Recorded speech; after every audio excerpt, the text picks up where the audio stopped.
Welcome back to our 5th episode of Site LA. I'm Jill Moniz. I'm Deb Cloudman, and today we are at Quotidian, Jill's gallery, in front of the beautiful work of June Edwards. That was June. Yep. And we're going to talk about, on that note, imperfections, vulnerability. Yeah, the fact that we are doing this and we are trying to show ourselves as we really are.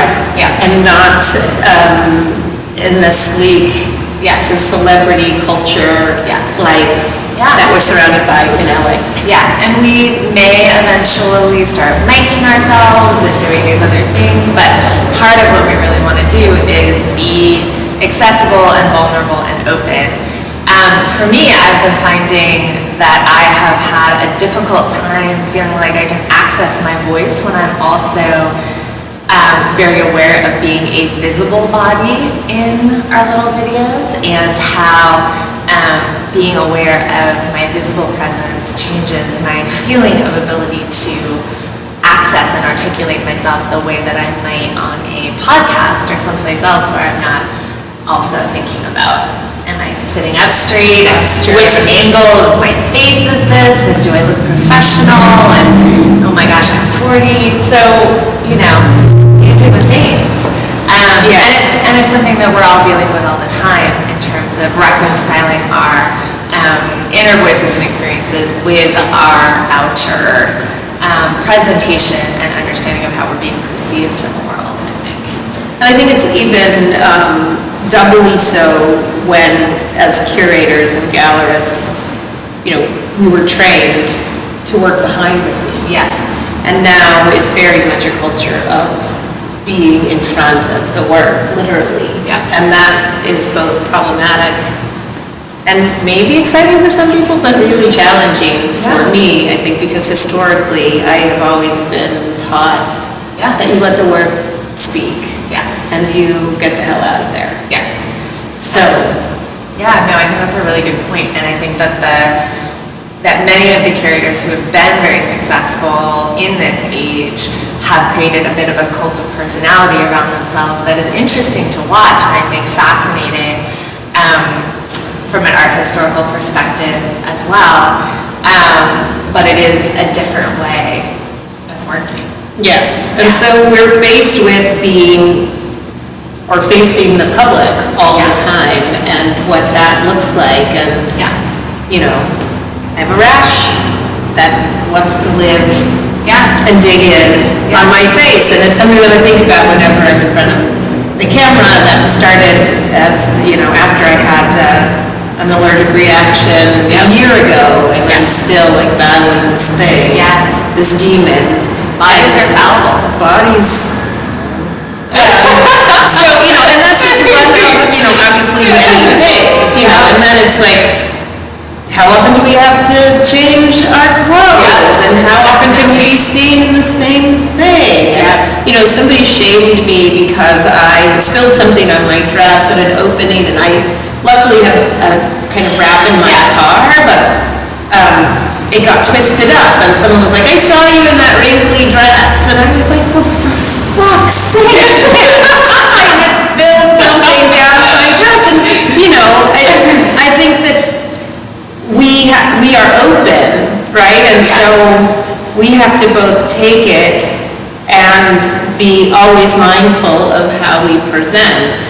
And which to me distracts from the work. Yes, and sometimes we're faced with a choice between are you going to do less and do less that is meaningful to you and do it in a way that is constantly presentational, or are you going to do the full amount of work that you want to do and maybe not have the ability or the energy or the time to be perfect in your presentation. And on that note, I did want to talk a little bit about things in the art world in the midst of our vulnerability and all of the rest of what we deal with that maybe surprised us, fed us, and nourished us a little bit that we weren't expecting to this year. You want me to start? Please.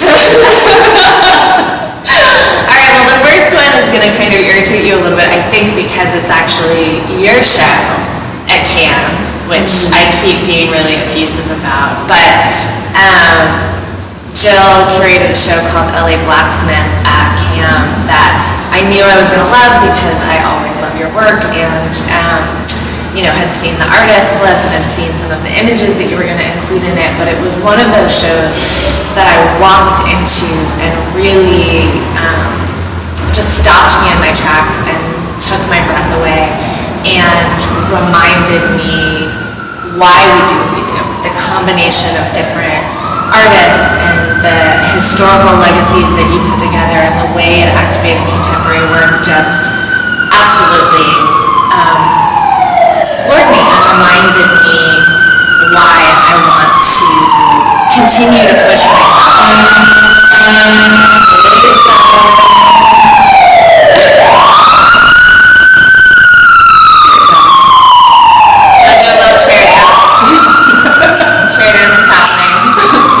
Really fun to embarrass Jill, whether we're filming or not filming. It's really fun to embarrass Jill. Okay, so you want to go, or do you want me to go with my second one? Go. All right, I'm going to go with my second one.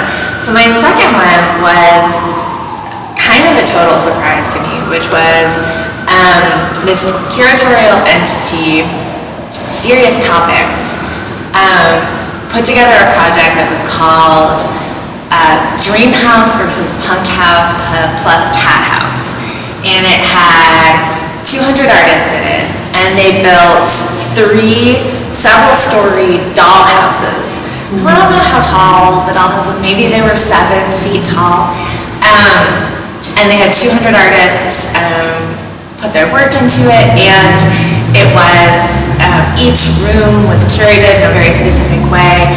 And I had seen images of it, and then I asked Kristen Calabrese and Josh asked her if I could come see it in person, and went over and saw it, and it was another one of those experiences. It brought me such joy to see this combination of works, and it reminded me so much of the kind of energy of collaboration and what can happen in Los Angeles when you get past the boundaries of who's showing with what gallery and what work can be consigned from where, and it's really just all of these phenomenal artists putting pieces into this space that is really thought-provoking and also hilarious and strange.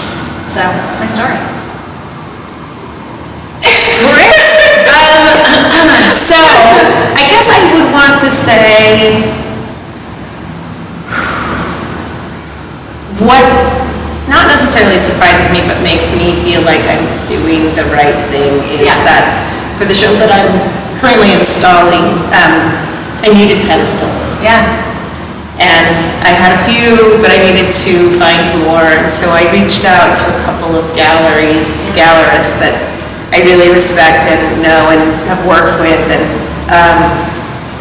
they were like, of course, come on, come get these pedestals. And it was,